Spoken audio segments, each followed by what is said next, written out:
जंगल रे निआं लगैले बोली 3 आदिवासी को वन कर्मचारी अभावनीय अकथनीय अत्याचार। आसंतु देखिबा कलाहांडी जिला करलापाट तेंतुलीपदर ग्रामरू एही रिपोर्ट।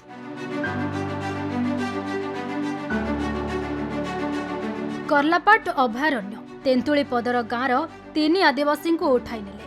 3 राति रखी प्रबल पिटिले, प्लास्टिक पाइप रे जोतारे बाड़ेले, लैट्रिन पाखरे रखिले, मद पी मन इच्छा पिटिले। मेडिकल रिपोर्ट साधारण करबा परे कोर्ट चालान कले। हेले असह्य निर्यातना सहितबा आदिवासी को आईन द्वारस्थ होई भूल होईछि कही कंप्रोमाइज पई सबुदिन गाँ को जाउछि वन विभाग। इटा निया लगितिला जे लेबेतिला लेबाला के नहीं के सेटा नहीं करी रेंज ऑफिस ने मार देले होय निया लिबेला बोली कर मार देले होय ई लेबे पारी करे पोले आइते ना सेटा नहीं करे रेंज ऑफिस नहीं करे मार देले। काय तिने मारले तो यहाँ सेतर ने मार देले होय काय तिने मारले वी पाइप सने लोहा पाइप हो नहीं जे भी प्लास्टिक पाइप होय केते दिन रही कर पिटले तुमके? इटा 2 दिन रोकी कर मार देले या का थी लगी मारले इटा एटा निया लगा लो बोल करे तमे लगई थी लगी नहीं है यहाँ तमे निया लिबेला बोली कर तमे होय निया लगे जे बोली कर पहले पिटले नहीं होय पिटले दुर्गा चाष करबा के आगे हमर से बोटा ने आगे हम ई निया लगे तिलो आगे एटा से जंगल लगेलो बोली करे गां लोक भी नहीं जणले आगे और बेटी नेले बेटी नहीं करे आगे रेंज ऑफिस नहीं करे को मत पी को मार देले आगे मार दी कर भी से पाइप मार पुनी देले आगे तन के से जोतार मार भी देले आगे हटा हमें 3-4 दिन उठी बसी नहीं पारलो आगे और मेडिकल नाम के भर्ती करते मेडिकल ने गला का हम टिके बोल हेलो। एप्रिल 10 तारिख कलाहांडी जिला करलापाट अभयारण्य रे निया लागिथिला। तेंतुलीपदर 3 जण लोकଙ୍କୁ निया लिभाइबा पई डाकी नेले वन विभाग कर्मचारी।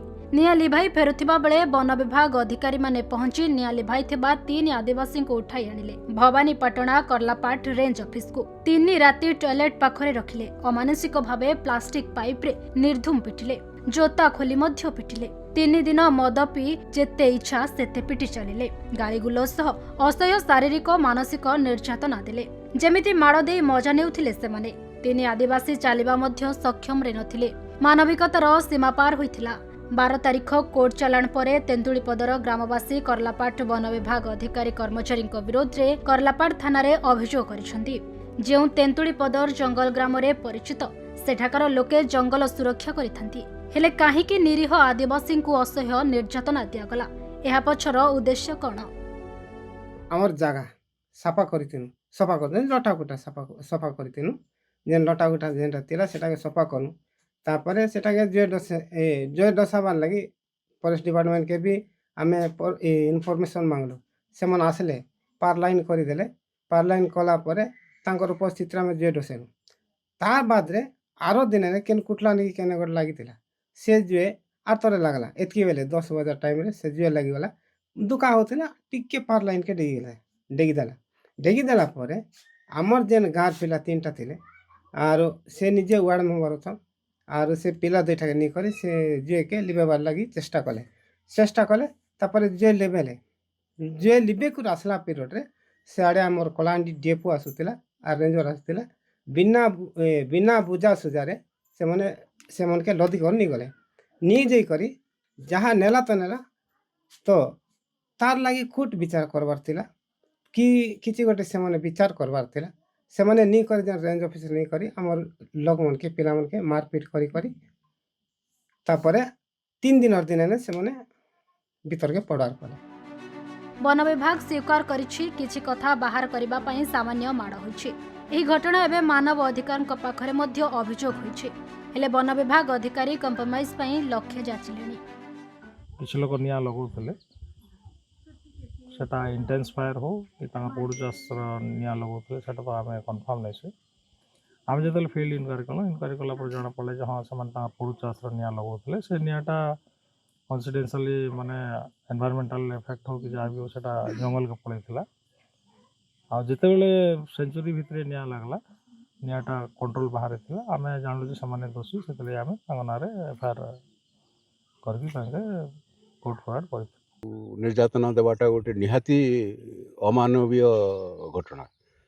ତାକୁ ନେଇକରି ଯେତେବେଳେ ତାଙ୍କୁ ସେମାନେ 3 ଜଣ ଆଦିବାସୀଙ୍କୁ ଆଣିକି ନିର୍ଯାତନା ଦେଇଛନ୍ତି, ସେ ଘଟଣା ବିଷୟରେ ଜାଣିବା ପରେ ମୁଁ ଓଡ଼ିଶା ମାନବିକ ଅଧିକାର କମିଶନରେ ଫାଇଲ୍ କରିଛି। ୟାଙ୍କର ମାନବିକ ଅଧିକାର ଉଲ୍ଲଂଘନ ହେଇଛି। ଆଦିବାସୀ ନିର୍ଯାତନା ନିବାରଣ ଆଇନର ବ୍ୟବସ୍ଥା ଯାହା ଅଛି ତାହା ସେଟା ଉଲ୍ଲଂଘନ ହେଇଛି।